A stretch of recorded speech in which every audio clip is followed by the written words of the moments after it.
Nós vamos estar orando pelo presbítero para que Deus esteja a abençoá-lo, abençoando o presbítero, e Deus estará abençoando a minha vida e a tua também. Porque ao buscar na palavra a condição de estar aqui nessa noite, o Senhor o abençoou pensando na minha vida e na tua. O Senhor então, abençoando a vida do Daniel e dando a ele esclarecimento acerca da palavra, ele estava tratando o meu e o teu coração. Continuará tratando, agora que ele estará transmitindo-a a cada um de nós. Por isso eu quero te pedir, feche teus olhos, cubra a tua cabeça e vamos orar, abrindo já o teu coração para tudo que Deus estará falando conosco a partir de agora. O mais impactante que seja, não feche teu coração. Por mais que pareça difícil, a palavra ela sempre é boa. Ela é boa para restaurar o caído, para libertar o cativo, para edificar quem precisa ser edificado. Senhor nosso Deus, eis aqui o teu servo. Teu servo, Senhor, se esmerou, teu servo buscou a tua face na oração. O teu servo, Senhor, abriu a tua palavra a fim de enxergar e ver, mas não com olhar humano, não com coração de carne, mas sempre buscando a iluminação do teu Espírito Santo para enxergar além. Uma visão que transcende, Senhor, o ordinário e enxerga o extraordinário pela ação do teu Espírito Santo. Senhor, pensando em cada um de nós, tu trabalhou o coração do teu filho. E agora, Senhor, ao transmitir esta palavra, que nós possamos sair daqui hoje abençoados, Pai. Senhor, que nós possamos sair daqui hoje, Senhor, transformados por essa palavra. É a oração que nós fazemos. E é no nome de Jesus que nós oramos, no nome de Jesus. Amém.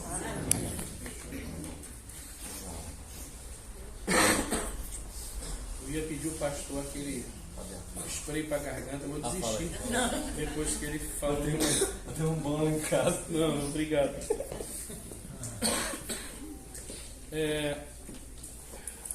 Outra vez estive aqui no púlpito.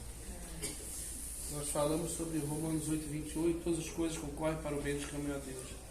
E naquele momento eu estava extremamente emocionado. E depois eu estive conversando com o pastor, que eu subi ao púlpito naqueles dois. O emocional totalmente destruído. Eu cheguei à noite na igreja, até o Jonas falou, pensei que você não ia aguentar.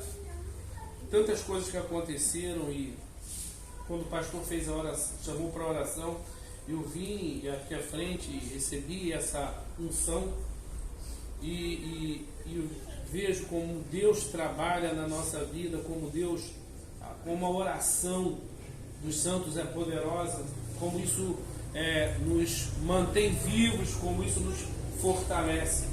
E quando subi e pude falar aquilo que Deus queria que eu falasse, eu me senti mais leve e bem melhor.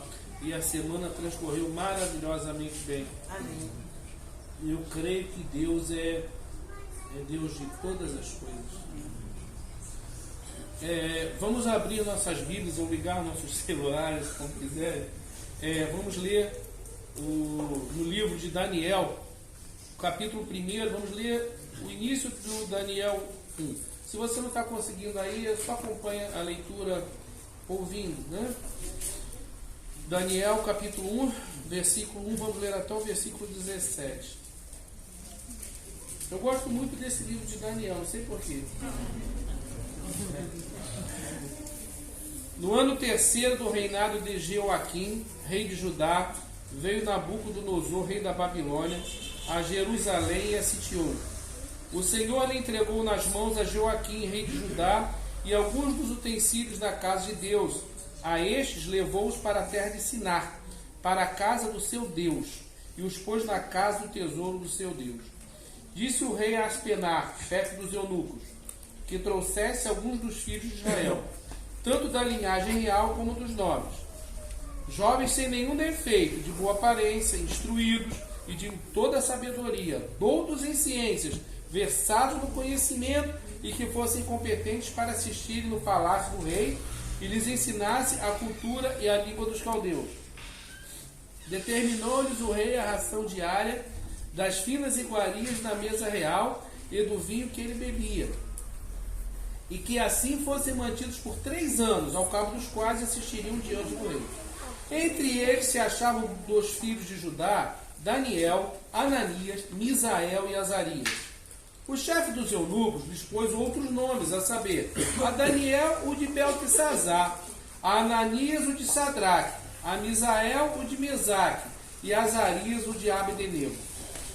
Resolveu Daniel firmemente não contaminar-se com as finas iguarias do rei, nem com o vinho que ele bebia. Então pediu ao chefe dos eunucos que lhe permitisse não contaminar-se. Ora, Deus concedeu a Daniel misericórdia e compreensão da parte do chefe dos eunucos. Disse o chefe dos eunucos a Daniel: tenho medo do meu senhor, o rei, e que determinou a vossa comida e a vossa bebida. Por que, pois, veria ele o vosso rosto mais abatido do que os outros jovens da vossa idade?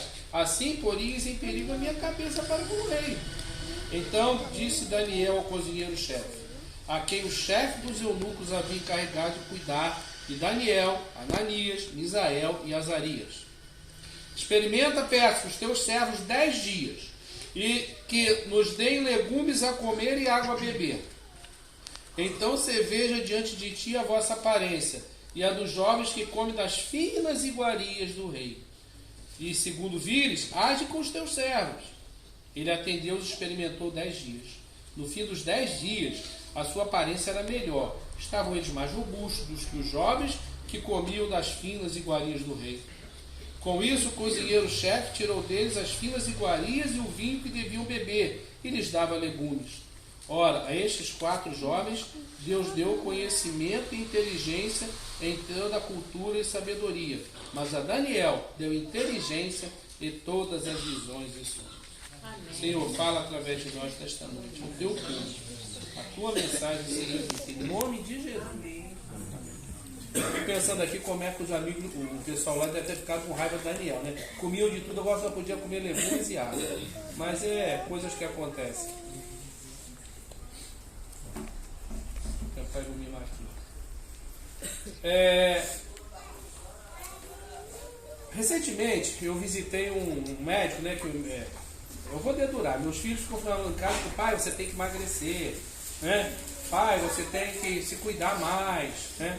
E eu confesso que eles estão certos. Aí eu visitei uma doutora que eu nem sabia que existia essa especialidade, nutróloga, né? E aí, quando chega lá no consultório, você sobe numa balança, um equipamento eletrônico, né? Aí você fica descalço em cima de um contato metálico e segura 2 hastes metálicas e faz uma descarga elétrica, um pulso, não sei o que é, e aí vai medir a sua gordura corporal. E aí naquela tela aparece uma barra amarela crescente conforme a sua gordura. O problema é que a barra amarela não parava de crescer. Eu já estava me preocupando, né? Aí uma doutora até muito educada, né? Ela assim, foi muito gentil. Ela falou: olha, meu filho, essa doença diabetes é uma coisa muito silenciosa, toma cuidado.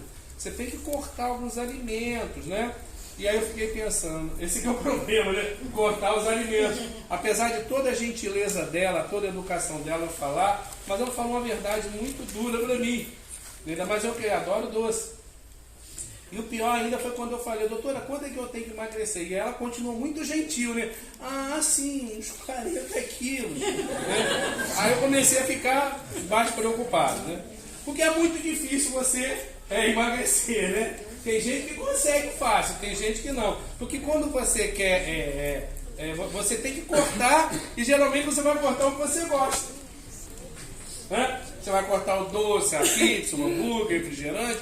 Tudo aquilo que você gosta, você acaba tendo que cortar. Coisa que você gosta, mas que às vezes não te fazem bem.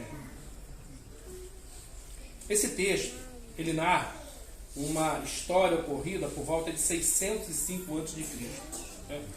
Por ocasião que a Babilônia sitiou Jerusalém e tomou Jerusalém. E a gente, talvez a primeira pergunta que se fala mas como é que pode o povo de Deus ser derrotado? Não se tratava de questão militar, não se tratava de questão política, a questão era espiritual. O rei Joaquim, ele gastou o dinheiro público para construir um palácio melhor para ele, né? Parece que é uma coisa que a gente escuta muito hoje em dia, né? Quantos Jeoaquins existem no nosso país, no nosso estado, no nosso município? E aquela história, e aí ele começou a se desviar dos caminhos do Senhor. A corrupção começou a tomar conta de Judá.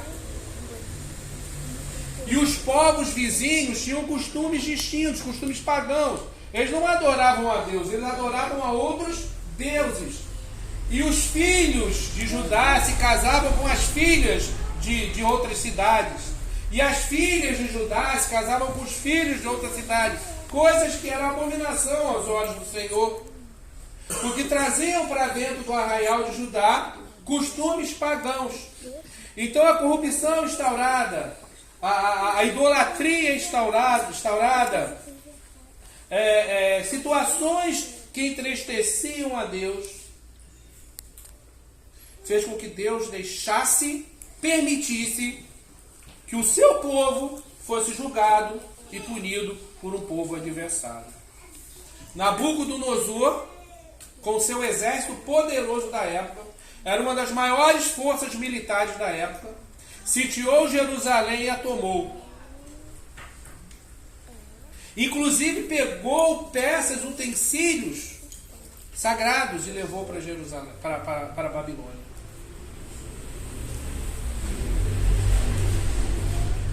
É preciso entender que esse povo se distanciou de Deus e por isso foi punido. Esse povo chegava a fazer sacrifícios humanos. E aí nós encontramos 4 homens de Deus, que nessa turma, nesse grupo todo, eles acabaram sendo levados também. Daniel, nome mais bonito, dá licença. Daniel, Ananias, Misael e Azarias. 4 homens de Deus.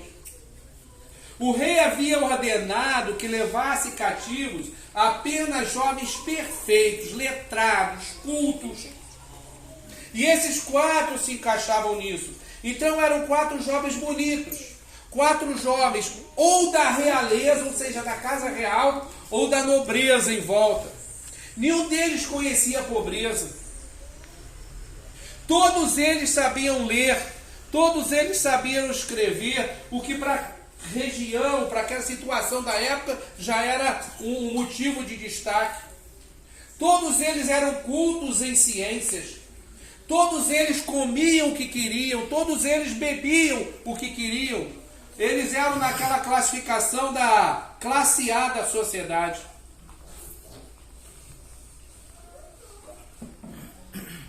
Mas agora eles eram escravos. O versículo 4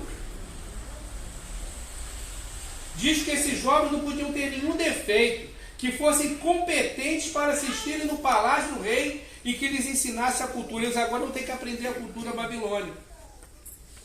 Quem antes comia o que queria, agora só ia comer o que lhe desse.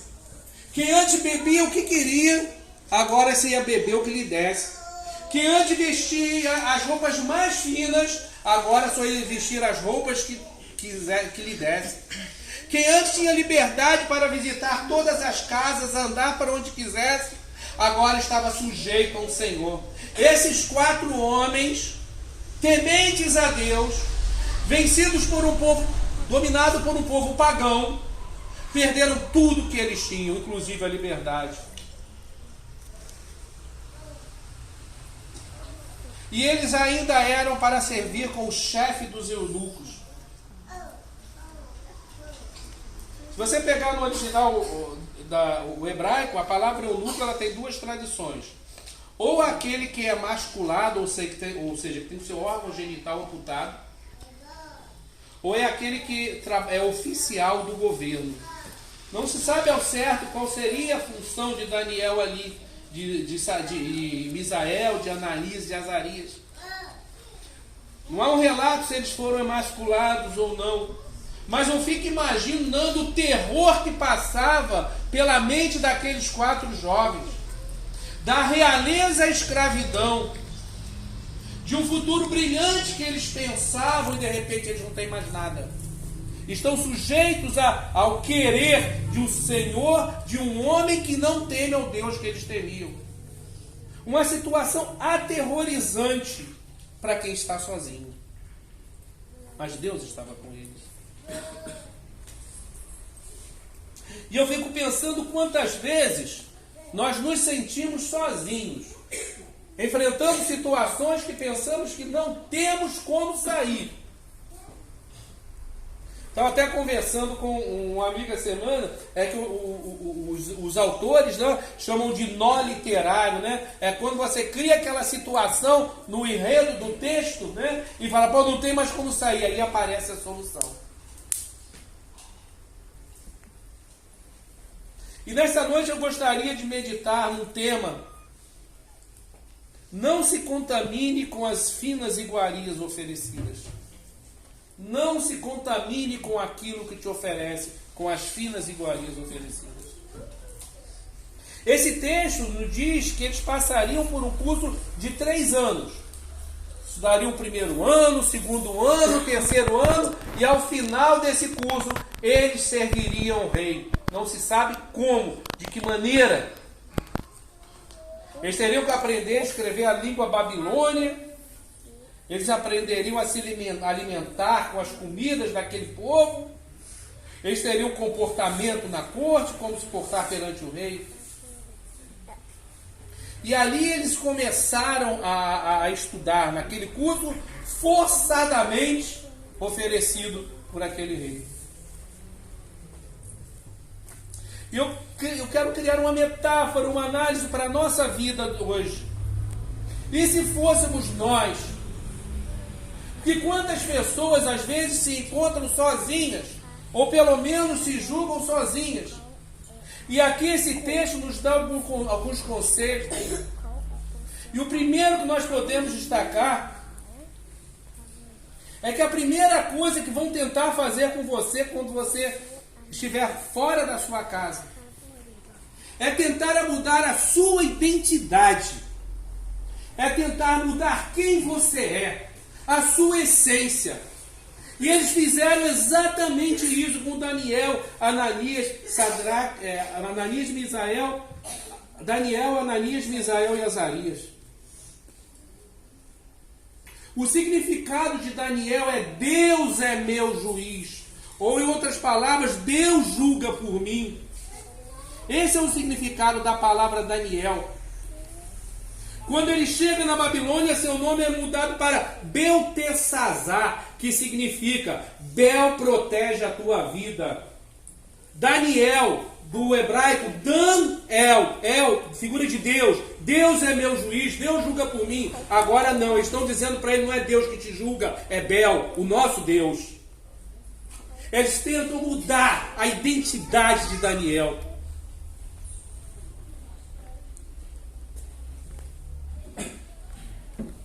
Ananias, que do hebraico significa Javé é gracioso, recebe o nome de Sadraque. Sadraque significa o mandamento de Acu. Acu é o deus lua dos sumérios. Quando ele se chamava Javé, nosso Deus é gracioso, agora ele vai ser chamado de mandamento de Acu.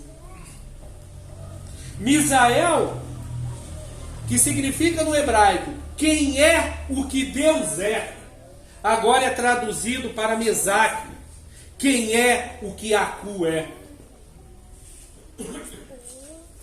Azarias significa Javé tem ajudado. Ele recebe o nome de Abed-nego, servo de Nego. Ou seja, alguém que tinha no nome, Deus tem ajudado a este homem. Agora não, você vai ser ajudado por Nego, outro Deus. Mudança de identidade, tentar mudar a identidade. E Satanás faz exatamente isso, ou tenta fazer isso conosco. Mudar a nossa identidade. Deixarmos de ser quem nós somos, para ser alguém que Ele quer que nós sejamos. Quantas vezes nós nos vemos frente a situações que a nossa identidade tenta ser mudada, ofertas são feitas a nós, faça isso, faça aquilo, todo mundo faz, todo mundo leva um pouco, é só dar um dinheiro para o guarda. Que é isso? a tentativa de tirar a identidade de cada um. Em outras palavras, está dizendo assim, que vocês eram, vocês não são mais. Deixem seu Deus para trás. Vocês estão diante do rei da Babilônia, que derrotou o seu Deus. Vocês vão comer e beber do que nós mandarmos. Vocês vão cultuar quem nós mandarmos cultuar. Mas com o servo de Deus não é assim. Identidade. Tem muita gente perdendo identidade nas igrejas. Uma face na igreja, outra face fora da igreja. Tem muita gente precisando olhar o exemplo de Daniel, de Ananias, de Misael e Azarias. Firmeza na fé. Certeza no que está fazendo. Você sabe como é que se perde a identidade? É muito fácil perder a sua identidade. É muito fácil. Isso começa bem devagar, é tranquilo. Quando você menos